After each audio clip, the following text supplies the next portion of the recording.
One thing the time during the COVID-19 pandemic showed us that we had to adapt to the new ways we had to work. I remember I had dozens of Teams calls, Zoom meetings, wasn't able to travel at all.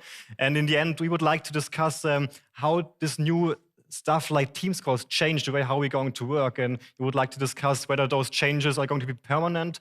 Are we really going to reduce travels we have? And how are we going to engage with those employees we have in the remote work? And in general, we already had before the pandemic discussion about how are we going to engage with our employees and how we are going to win this fight for those best talents. And today we would like to discuss, and we have the topic Change for Good, engaging with the new world of work. And we have the Chief Executive Officer of New Work, Peter von Strombeck, Chair of the Board of Deco Group, Jean-Christophe Delard, Founder and the CEO of Ford, Ned Ware, and the Director of the Institute for Leadership and Human Resources Management at University here in St. Gallen, Professor Heike Puch. So thanks for having you here.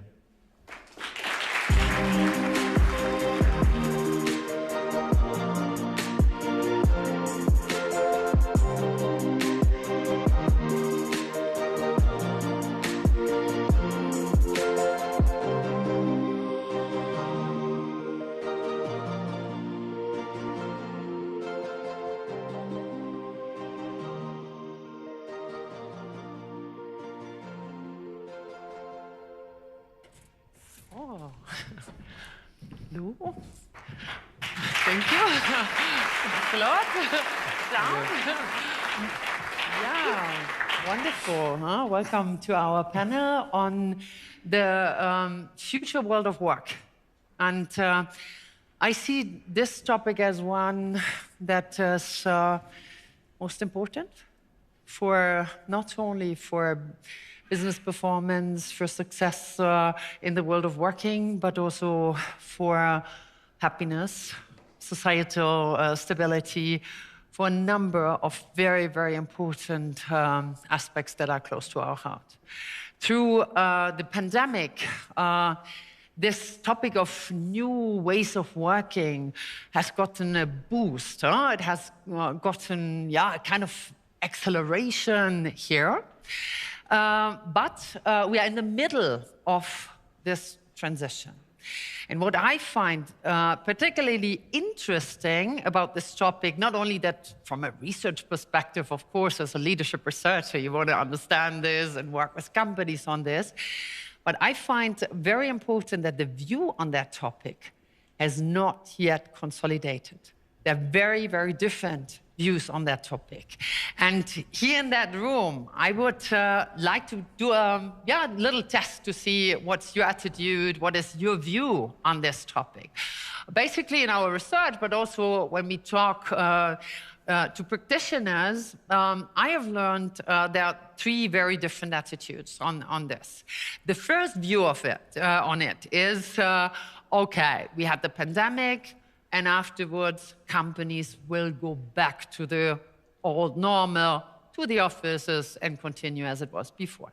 Second perspective is the attitude, we had this booster, now we are innovative, and we can really, really continue to work as it is right now. And the third view on this topic is, it is just the beginning. My question is, who has this attitude or the assumption companies will go back to the way it was before? Okay, I hope everybody understood the question and you really say no. Huh? That's who has this assumption, hey, we have now had this boost and this innovative jump here, and we will just build on that and continue to work as it is. Okay, we have at least, okay. And the rest, hey, who thinks it is just the beginning? Okay. So 1/3 thinks we are through this innovation, the other ones is just the beginning. I personally am convinced it is just the beginning. It is just the beginning. That's why I think this is fantastic. When I see what is happening, I see two different scenarios. I see a very fantastic scenario we have the opportunity to develop a world of working that is as beautiful, as performant, and as pleasant as we never had it. That's scenario number one. Scenario number two is a terrible scenario. We can develop a world of working that is really brutal, where people feel exhausted, where they feel lonely, disconnected from their company, and it is just a kind of machine that makes people tired. To make it towards the beautiful scenario, we need the right leaders. We need all of us to really, is my conviction, to make sure we have a beautiful future together and a beautiful way of working. We need leaders, we need experts, we need collaborative to make it happen. That's the topic here. We have a wonderful group of panelists. Each of them, I'll introduce them very, very briefly. They will say a little bit more about their personal background. Then each of them will make a statement, 2-3 minute statement, their view, what they find very important. Afterwards, we do a panel discussion here on stage. And the last 15 minutes will open for your questions, your view on this. Yeah? So please give there a fantastic applause. I mean, just here. That's yeah, I have the, exactly. We'll now start with Petra von Strombeck. She is COO of New Work SE, and she is passionate about bringing change into organizations. Petra, please get up and share your view on the topic. Thank you very much, Heike. Well, let me maybe briefly introduce myself and the company a bit further. My name is Petra. I'm heading the New Work SE for the last 2 years. So in the middle of the pandemic, out of my home office, I started to run a company of 2,000 people. Actually, you might know the company, it's Hamburg-based. We have 8 locations throughout Europe, but you might know our brands because it's Xing, the professional network, Kununu, the employer review platform, and we do most of our revenue with HR partners that we sell recruiting solutions to. So great company. Our purpose is actually for better working life. We want to contribute to the better working life by doing matches between HR companies and those talents out there. And obviously, we have monitored a tremendous change throughout the last 2 years. The world of work has changed dramatically, as you just say, and basically I'm in the third group. So what does that mean for the companies out there? Actually, I'm convinced we need nothing less than a revolution of company culture. Now, probably all the executives here go, oh, help. And all the students might think, oh, interesting, revolution. But it's exactly what we need, and I tell you why. The first reason is a pretty pragmatic one, demographics. If you look at the German-speaking world, our workforce will be reduced by more than 10%. Out of the 45 million people working, 5 million will drop out because those are the baby boomer generations. So what happens? We will lack resources. How can company culture help? And this comes to new work, actually going back to Bergman. If somebody does a job he really, really likes, he's more productive. He brings more success to the company. And this is why we need company cultures that help people find their joy in work and be as productive as possible. And the second reason why we need a revolution is that otherwise, in a war for talent out there, we won't find any more people working for us. We can see already today that for the younger generation, flexibility is key. Salary is less important.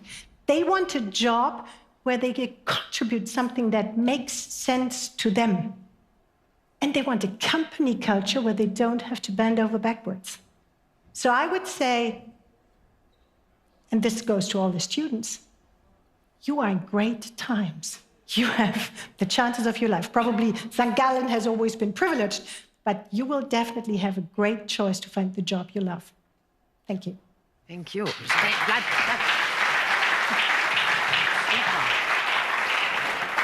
Not more, not less than a revolution of the company culture. Huh? That's your statement here. I know that you are also experts in hiring. In that revolutionized company culture, how is hiring transformed, hiring people?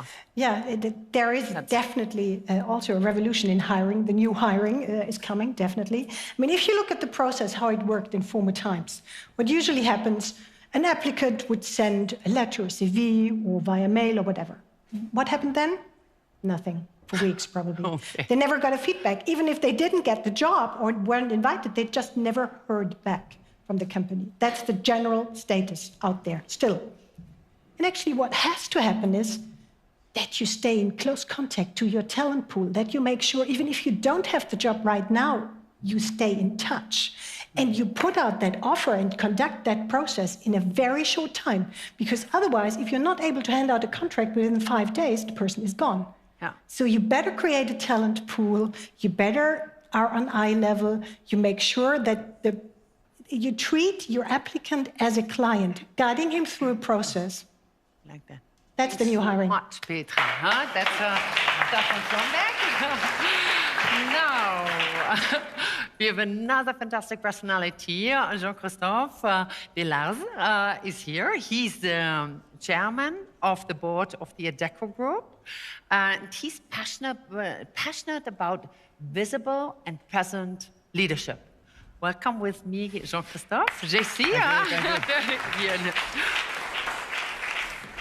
Yeah, I'm going to tell you a little bit more about the Adecco Group and what we're doing so that you see what I'm going to tell you afterwards is really based on facts and surveys very often, which we are carrying out. So the Adecco Group is, as most of you will know, because that's the Adecco brand, is active in general staffing, but also in permanent and professional recruitment. We do what you know often is being called outplacement, so career transition services.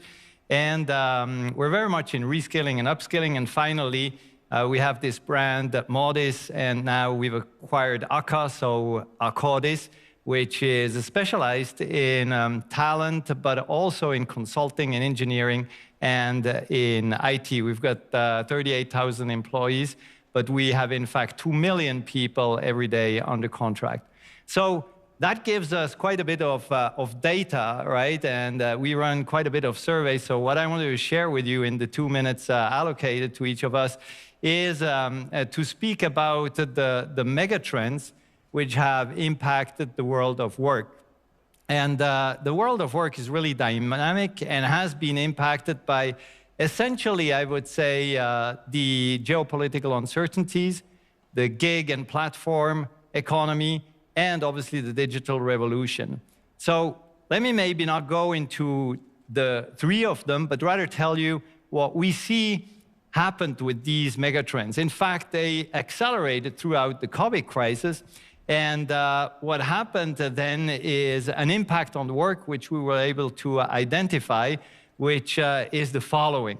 And I go by 3 again, sort of the 3 future of work trends we see, one of which was already mentioned a couple of times just now, which is that the hybrid work model is here to stay. So clearly, in some office work, people will be maybe 80% remote. In other type of office work, maybe 20%. We don't know. It depends clearly on the type of work and the culture of the organization. What we believe, though, if we believe what the people are telling us being surveyed, it's going to probably balance out around 50-50. So hybrid work is here to stay. Number 2, this is quite interesting. During the COVID crisis, people say, and this is close to 40% of the people tell us, my mental health was impacted. So what this means for us leaders and upcoming leaders in this room is we have to show empathy. Now, you will tell me empathy over the screen, not easy, because a lot of work has happened over the screen. But I'm going to just leave it by that for now. Empathy is going to be essential for future leadership. And the third element we see is digital, albeit that 60% of the people have clearly evolved in terms of their digital competencies. They nevertheless say, we want more, more, and more in digital knowledge. And I will just give you one statistics and close with that. In Switzerland today, since we're in Switzerland, I take this country as an example, 50% of the jobs posted on the market have at least one digital competency which is required. 50% at least one digital competency which is required. And that's why these people who tell us, I want more, I want reskilling and upskilling in digital are absolutely right. So these are the three trends we see. Thank you very much.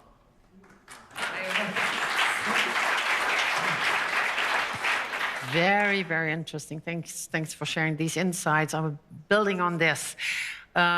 What's your experience with the changing competencies that are needed in the top management, the top leaders?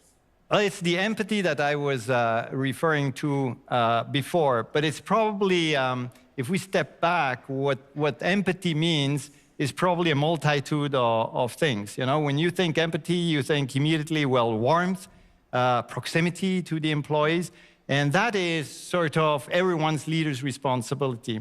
I believe, though, that the company in and of itself, as an institution, has also to demonstrate empathy in the sense of putting purpose at the heart of everything that is being done, in order that the leaders, in fact, when demonstrating empathy, they do it with the core values that are being represented by the purpose of the company. Wonderful. Thanks so much. Thanks a lot. Huh? Super. And now our third colleague here on stage is Nat Ware, Dr. Nat Ware, I would say. And he's the founder and CEO of Forte. He will share this. And he's passionate about seeking innovative and systemic ways to address unemployment. Welcome with me, Nat Ware. Huh? For a lot of you, this is your first symposium, but for those of you who were here 5 years ago, back in 2017, I stood on the stage as part of the essay competition and talked about an idea for how to finance retraining, how to prepare people for the jobs of the future. Now, after I finished my grad study over in the UK, I then set up an organization to bring that idea to life and to make it happen. And that organization is called Forte. Forte is an acronym which stands for Financing of Return to Employment. And I actually think that this idea is more relevant now than ever, particularly in the pandemic where so many people have lost their jobs, particularly when the world is changing and people do need to be reskilled and retrained. So what is this idea? For those of you who weren't here 5 years ago, well, the one-liner in summary is it's a way of financing retraining at no cost to individuals, no cost to governments, and also, I should add, no cost to companies as well. How does it work? Well, basically, we raise private investor capital from a wide range of investors, and we use that capital to invest in retraining individuals. And we're particularly focused on retraining individuals who are currently paying no or negligible income tax in their different countries around the world. We don't do the training ourselves. We partner with about 100 different training providers around the world, the best of the best. And so those individuals who receive training, they get really high-quality training at no cost.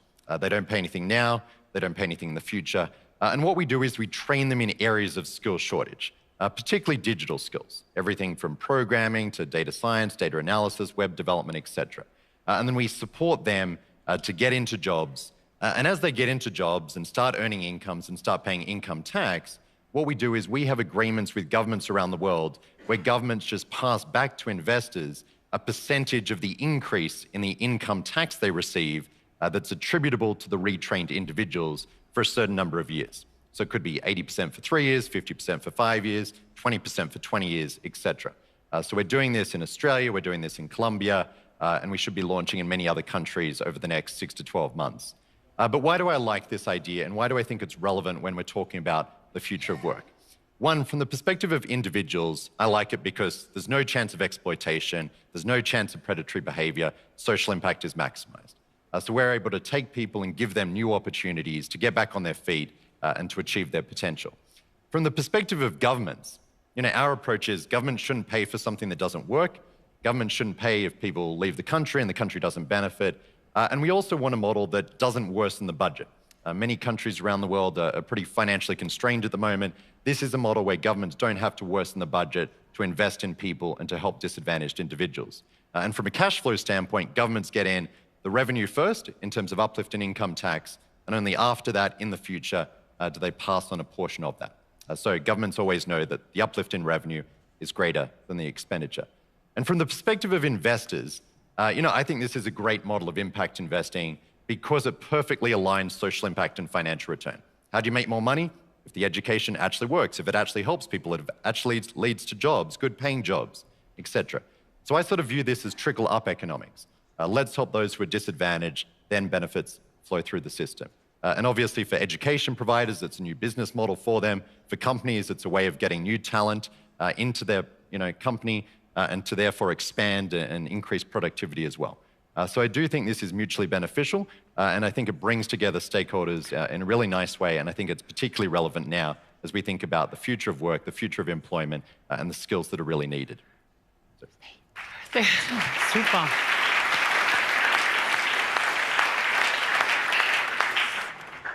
Thank you for sharing the background that this, with the essay. The symposium's been a big part of my life, so. That's really, really wonderful. Thank you. How was the activity of Forte affected by COVID? So I think that the pandemic in some ways reiterated the need for us to rethink how the world works. And I think that at the moment, one, government's more financially constrained. Two, obviously a lot of people have lost their jobs. And three, the types of jobs that people need are changing. But the other way that this has changed is that companies are obviously embracing remote work more.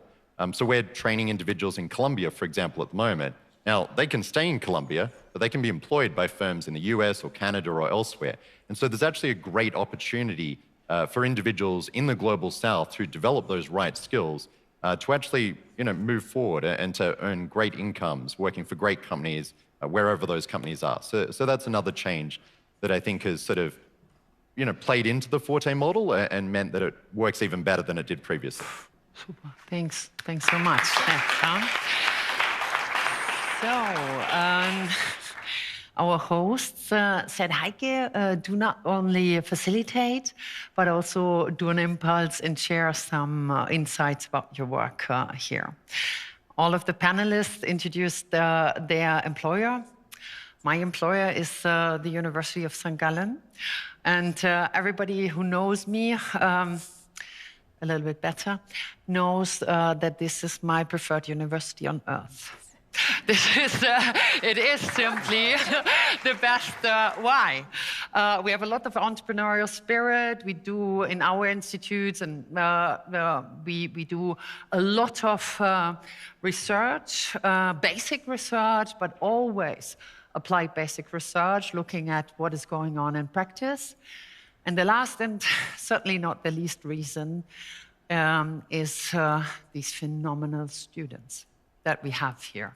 What they do, we are in the middle of something like this. This is my employer with the activities. I mean, this symposium is standing out, of course, but that's the background, my employer.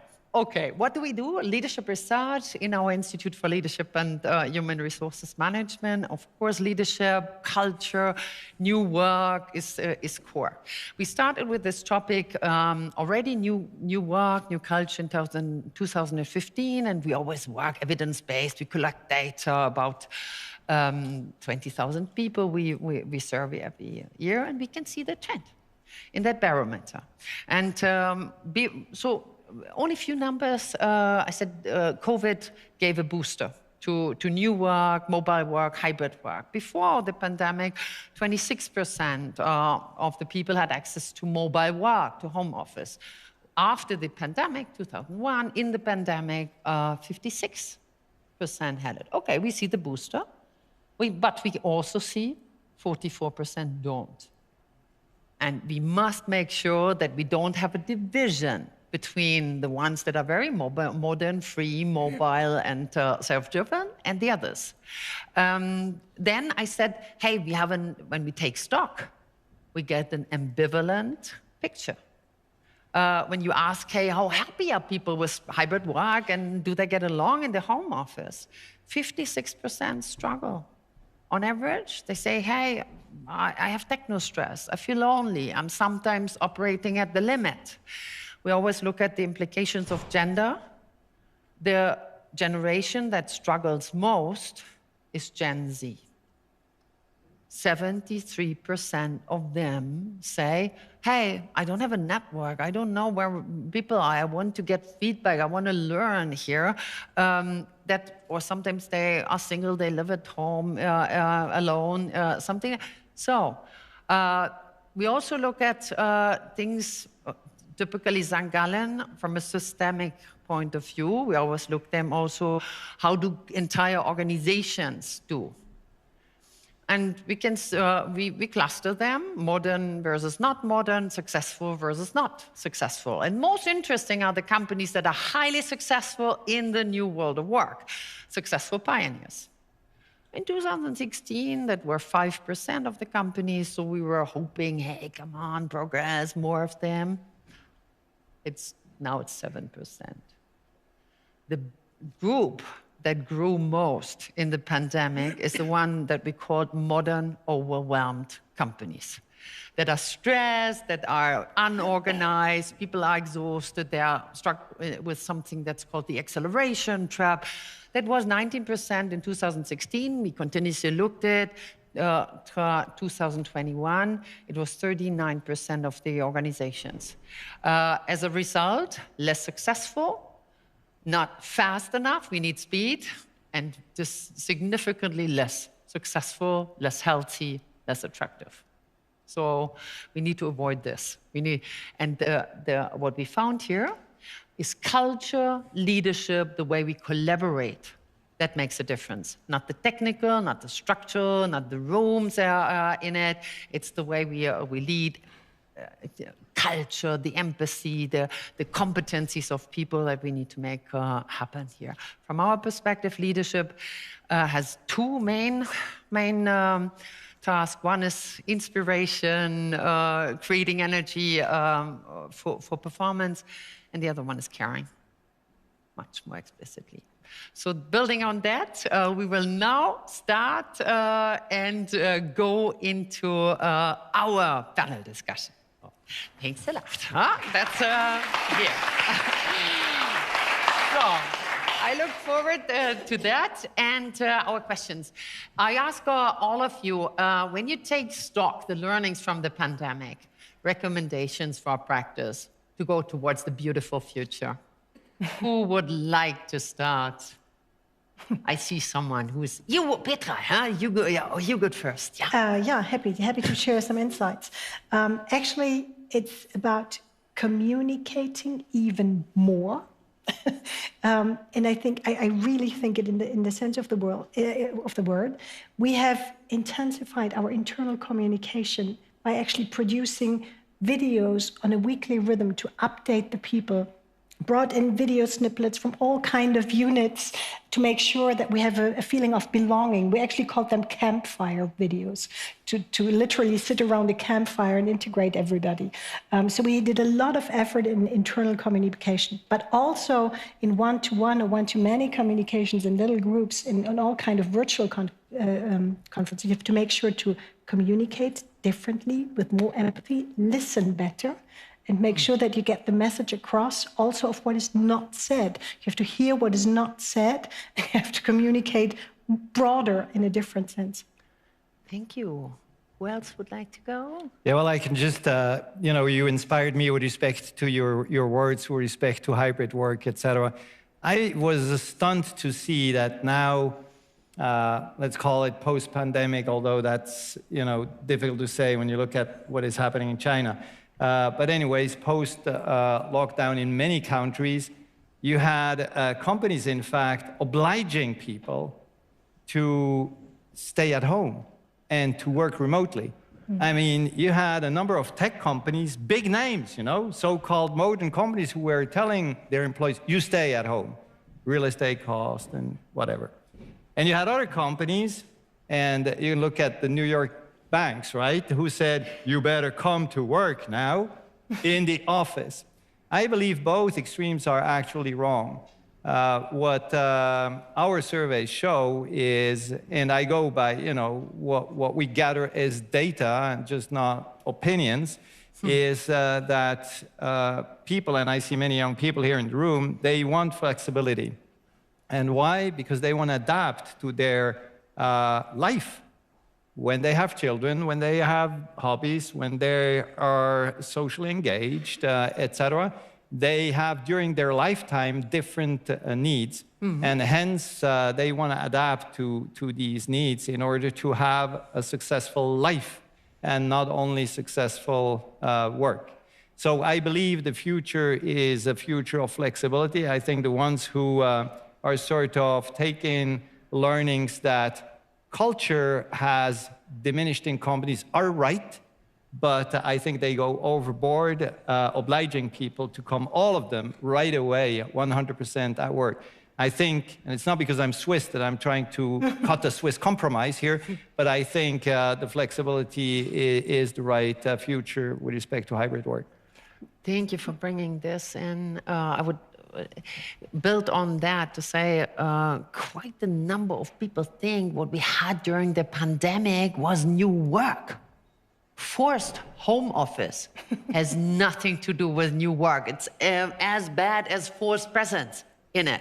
It is always the flexibility, is always the choices that are characteristic for new work, huh? That's precisely, yeah. Exactly. Thanks very much. Thank you for clarifying. Petra, did you want to react to him? Or? No, actually, I just wanted to add a fact, because actually the fact that we have all been forced to work remotely for the last 2 years, you can see it in figures. We see increased fluctuation rates throughout the companies. We see, for example, in the young generations of up to 40 years, that 48% of them consider to change their employer in the next 12 months. So there is a lack of social glue.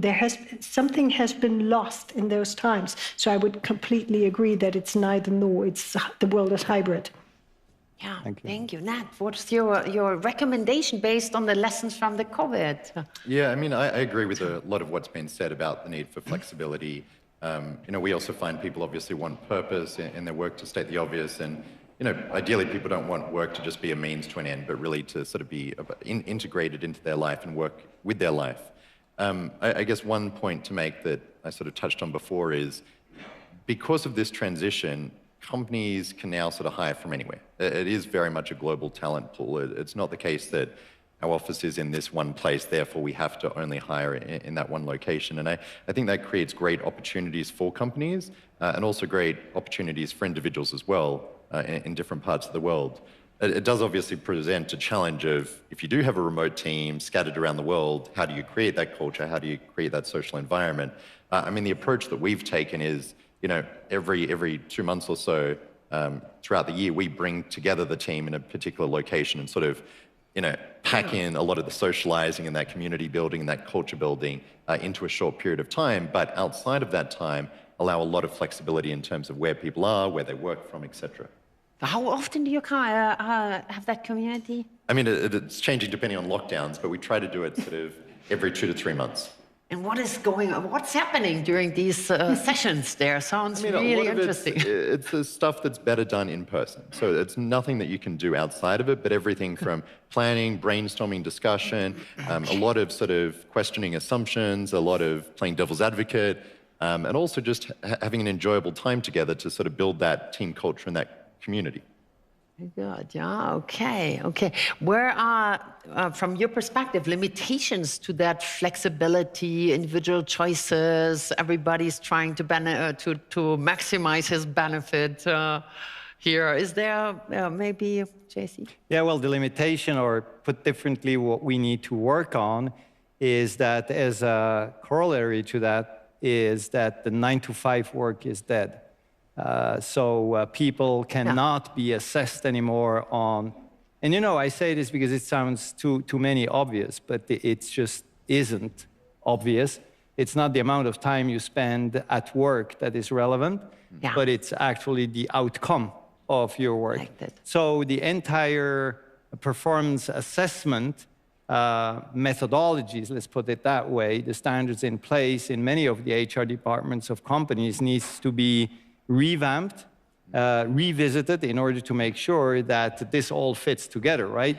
Because if you're focused on presence and you want to see people perform on site, and on the other hand, you allow people to be flexible, it's not going to be consistent. And I think that consistency will be important. So all the performance assessment work methodologies need to be tackled.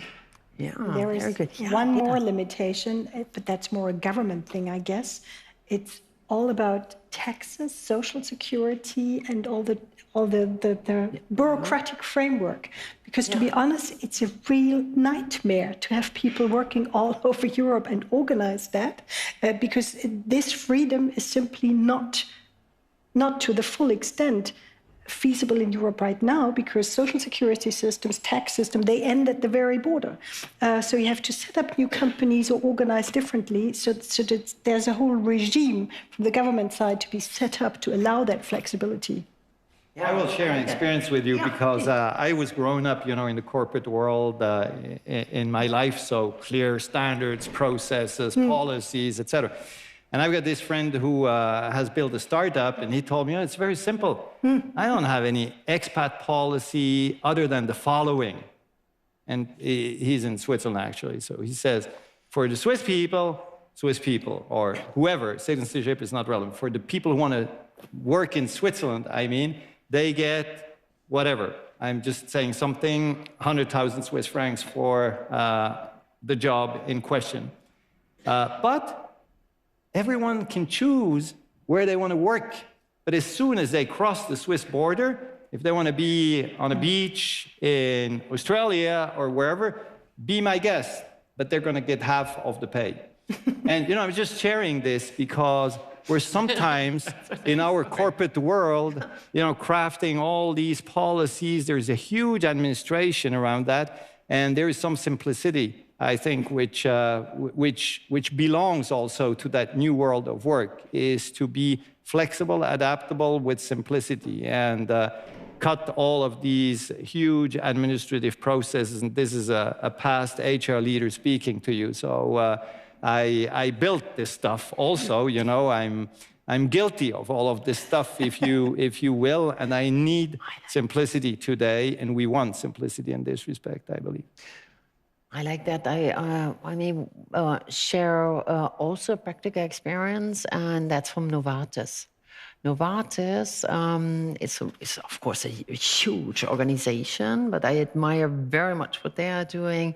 Their culture transformation is following one motto, and that is unbossing. Unbossing, taking out too much hierarchy, bureaucracy, everything that stops people from really doing a good job and engagement. However, at the same time, they say the more we take out kind of bureaucracy, the more we need to put culture in. And after COVID, what they did, also inspired to your comments here, is one thing. They were modern already before, but they said this was so fundamental, we need to even revise it. They did experiments, 65 experiments around the globe to test new things. And then they draw conclusions from that and said, our culture is following the one principle, and that is freedom with responsibility. You have the freedom, but it's not just to maximize your personal benefit. Responsibility refers to two things, and in this order: performance. You have a job. It's a way of working. I mean, we want to accomplish something here, and the second is for sustainable performance, sustainable health. Sustainable health has physical health, mental health. So protect yourself, and social health. make sure your team has a healthy culture. You don't abandon your colleagues or just go here. And a lot is in that. Here, I like this here. When you think of that, I think this motto here, thinking about generations, intergenerational collaboration, I think is absolutely key. What's your view on that? The implications for different generations when it comes to the way of working in the future. Nat, maybe you work so closely with universities, and of course you have spent a lot since you were a student, but the generation thing. Yeah, no, it's a good question. And as was mentioned, I do work a lot with universities, both for Forte, but I also run a nonprofit as well called 180 Degrees Consulting, which is the world's largest student consultancy or volunteer consultancy, and we're in about 200 universities around the world. And certainly one of the things we do with 180 Degrees is get top university students around the world, train them up. Often we work with companies, and companies sort of mentor different consulting teams around the world. But then we get those students working with local nonprofits and social enterprises. And again, trying to create that mutually beneficial arrangement where for students, it's work experience, it's developing transferable skills, it's applying their studies.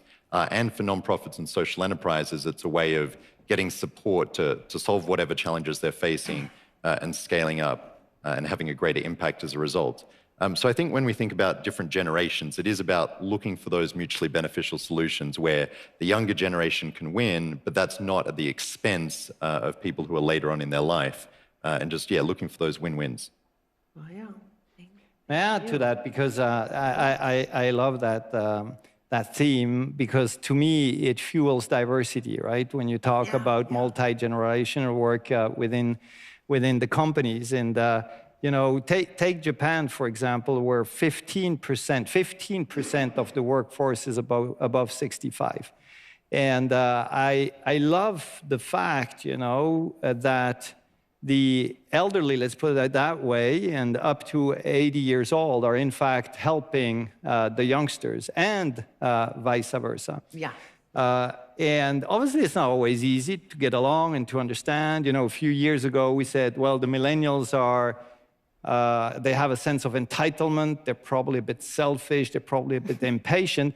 If you go with these stereotypes, becomes a bloody disaster, right? If on the other hand, you say, well, they're socially connected, they're fast, they're multitasking, et cetera. You look at the qualities, and in fact, you try to grow these qualities and one learning from the other. That's how you create the diversity. So I love your question, because we often think in diversity and gender, citizenship, experiences, et cetera. But I also believe very much in diversity across generations in the organizations, Like that, yeah.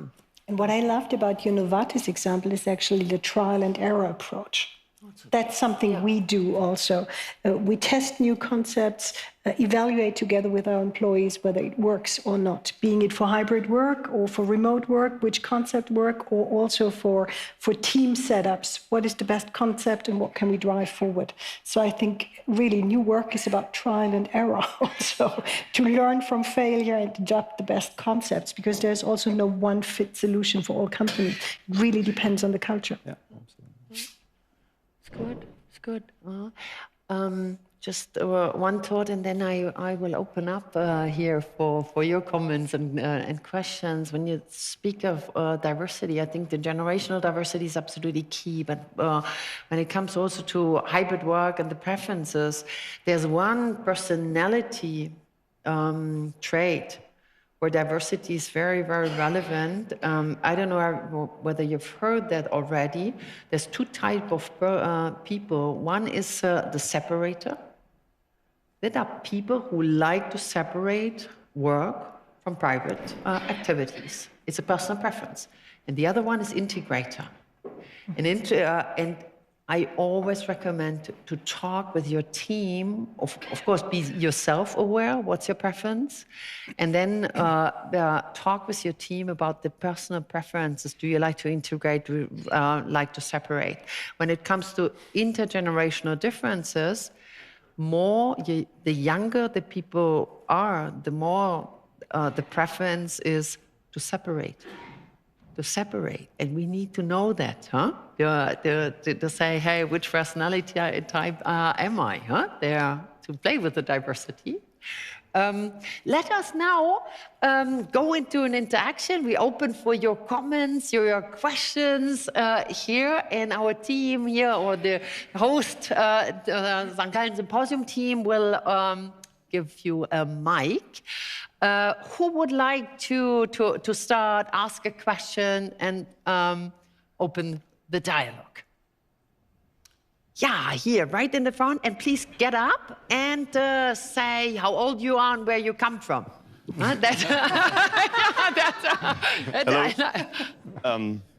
Hello, I'm here a student in business administration here in St. Gallen. I'm 24 years old. I wanted to ask, how do you deal with conflicting views within your own companies about propensity to new work? I would think that some managers want more flexibility and some others don't want flexibility. So how do you deal with that? Yeah, maybe a certain preference. Who should answer? No. Oh my God! Because we can't hear everybody, I think it's super. Petra, you want to answer? Yeah, I mean, what we do is we basically have common values and common leadership principles, but we do accept that different tasks and different teams do need a certain variety on how to deal with things. So, for example, our remote policy is a policy we call Mobile Office Flex, because we literally leave it to the teams how they best organize themselves. If a team is fully staffed in Hamburg and they have the chance to meet every day, they might want to come to the office every day. If a team is spread around the globe, they might find other occasions like meeting every 2-3 months, doing some social hub thing, and then work more remotely. So we definitely leave it to the teams and the leaders how their teams work best. But not everything, you have a certain corridor of things. Yeah, thank you. Another question here. Yeah, we see someone, and you also please get up. Who are you? How old are you? Where are you from? Hi, I'm Florian from Germany, 36. And I have just a question. So when we talk about new work, mostly it's about knowledge work. And mostly it's about people that have the privilege to work in an office. So, but what is about all the other jobs that keep our life running? So how to apply new work approaches for them? So, and the question is to the who feels like to want to answer. Super. Who feels like answering? Yeah, please. I'll take that one because I'm so happy you bring that up. Because I think there is, so thanks for that. There is too much talk, debate, you know, in the media, by consultants, by ourselves, by myself, about hybrid work, and that does not apply everywhere, very clearly. So if you're working in a factory, probably 90% of the work will be on site. You cannot take the whatever 10 million equipment you have at home and continue to work producing whatever packaging solutions from your home office, right? How is this piece of work impacted? I think very much by what I said before in terms of leadership, the empathy, putting purpose at the heart of the company, but then also the second megatrend I've mentioned, which is digital. The factories or everything that is not office related, also office related obviously, but non-office related is equally impacted by automation, by robotics, by digitalization, and hence people need to be reskilled, upskilled, because if not, and that's the center of the fourth industrial revolution, of the digital revolution, if not, people are going to lose their jobs and will not be able to take up new jobs. So the reskilling and upskilling is critical. Now, you will tell me, and I end with this, the three preceding industrial revolutions, we got away quite well. The difference here is speed. And the speed is such with the digital revolution that we absolutely need to find the concepts that are allowing, and I see governments, learning institutions, universities like St. Gallen, and companies and individuals working together to find solutions to reskill and upskill at the speed of the light. So that, in fact, what we've seen with the robotics in the 70s and the car industry is again reiterated here with, in fact, more jobs and not less jobs. But it requires that reskilling, upskilling. That's the impact of the megatrends in the world of work, I believe, outside of the office. Okay. No, that's not answered, huh? I see his face, huh? No. So he's, yeah, he's really interested in, hey, how can we make it happen? Well, it's good that we have two colleagues here. They can take over the more difficult question. You know? Thank you for excluding me, but it's okay. So my question was also related to everything what is caretaking. Yeah? And if we talk about inclusion and diversity, yeah, it's mostly jobs that are done by women, or very often, yeah. And so if you think about the next generational contract, and we create jobs that are not flexible, especially for the younger generations, and thinking about caretaking, think about health, thinking about education. So not the profit-driven jobs, I would say.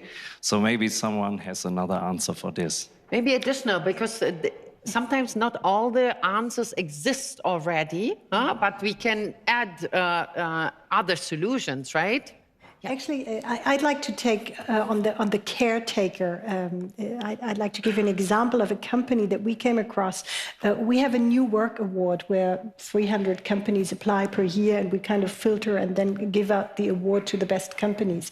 And one of the companies that impressed me most was actually a caretaking company where self-organized teams that cooperated with the relatives of the people made a tremendous new work approach out of this, and created a company in the Netherlands, by the way, that was working according to new work principles in a way I had never seen before in that sector. So I think actually there are many examples of things that can change, of self-organized teams, of more transparency, of more flexibility, also in those sectors, and there are good examples out there already. I'd rather get the signals 5 minutes left outside of this session, maybe if you want to discuss more with our panelists, but we have time for one more question. Again, exactly, share your background. I will do, thank you. I'm Mark, I'm from Germany and studying in London right now. And so this question is for you, Ned, thank you. So on Monday, I was also at Novartis, and I remember the CEO saying on the question, how do you actually build culture? And he answered, it's about the tiny things in the daily life. And so for you, Ned, you're very extreme on the side where you work very online with Forte now. How do you make sure that you have a good culture? How do you build the culture through the digital channels? It's a great question, and it's certainly not an easy challenge for us, not an easy challenge for many companies. And I completely agree that small things are big things. And that's actually a saying that we have in our company, that you want to do the small things well because ultimately they're big things. In terms of sort of building culture, obviously bringing people together in person is really, really helpful.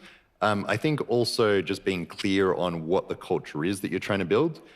So within Forte, we represent our culture in symbols. So we have 7 different symbols that represent our culture. I'll just give you one example. One of them's a maze, because often in entrepreneurship, you need to hold together 2 seemingly conflicting principles. One is the conviction and the belief that you'll reach your goal, and you need to be, have that belief. But you also need the humility to be data-driven and to know that, you might need to adjust and pivot and tweak and so on. I haven't done a maze in a long time, but when you're doing a maze, you're pretty confident you'll get to the end, but you also know you might need to adjust along the way, or you might go down a wrong path. And so we try to represent the culture in those different symbols that we want everyone to have as they're going about their day and as they're going about their work. And we try to reinforce that on an ongoing basis. And there's various other things that we do as well. In terms of trying to create that culture, so online board game nights and other things, trying to have people join calls 5-10 minutes early so that it's not just all work, so that people can catch up on their days and get to know each other on a more personal level as well. So there's various small things that we can do, but you're right that it's not easy. And in addition to bringing together people every few months, we are also thinking about, do we have some small hubs in different parts of the world, in Sydney and Colombia and New York and elsewhere, where, people have the option to come in a couple of days a week and just have sort of that in-person environment as well. Good, thank you for this insight. I would like to close with asking each of you for a very, very short personal recommendation, because this it's not the new work, it's not about the world in general. It is also about personal transformation, personal recommendations now for our participants here, for all of us. Happy to do so. Actually, my advice or my personal recommendation is do what you do with passion, passion for your people and for what the purpose of what you do is, and then everything gets perfect. Super. Thank you. Thank you. Well, I'm not sure I have a recommendation to give, but I'm going to share what I saw during this past crisis is that more women, and I know it's a new idea, in a conclusion you should just not bring up a new idea, but I will. More women were taken out of the job than ever in this small period of time, or more women than ever quit their job. And we need to make sure that all the efforts in diversity and gender diversity in particular we've made before the COVID crisis, we do again. So I would wish that all of us, if you call it a recommendation for myself and everyone, is not to look the other way when we see discrepancies that pop up, but making sure that we have true diversity, whether it's gender or other diversity within the corporations we work in. Thank you. Thank you for sharing this, Nat. I think one piece of advice I'd give is to view regret as a risk. Because often when we talk about risk, we obviously financial risk and other risks, but I think there's often a risk that we'll get to the end of our lives and regret stuff. Regret that we didn't make this career change, regret that we didn't prioritize this over that. And so I think sort of viewing regret as a risk alongside financial risk, alongside other risks, I think helps us to make the decisions that we should make.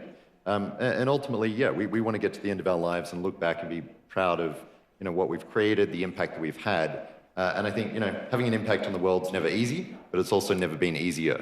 And so I do encourage people to sort of look for the ways, big and small, that you can leave a positive impact on one person, 10 people, 1,000 people, however many. Thank you. Thank you. To close, one thing I was asked to tell you, the concluding session of the symposium is in 15 minutes. Then I would like to thank our wonderful panelists here. Big applause. Thank you.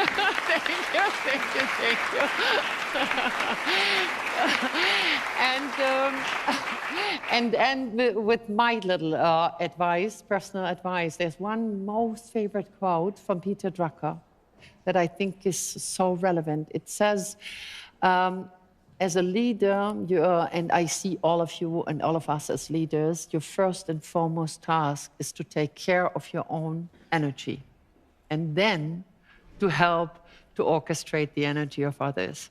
So in that sense, please protect your passion, protect your emotion, protect your, in German we say heart blood here, and then care for others and really energize them in this exciting world. I think of that sentence very often, less often than in the past. That's whenever I fly. When they come with the oxygen mask, I always look at them and they say, help yourself first, and then the kids. It's brutal, but it's absolutely true. So when you go back and fly home, maybe you think of that, take care of your energy, your passion, and then as a leader, take care of the others. Thanks so much. And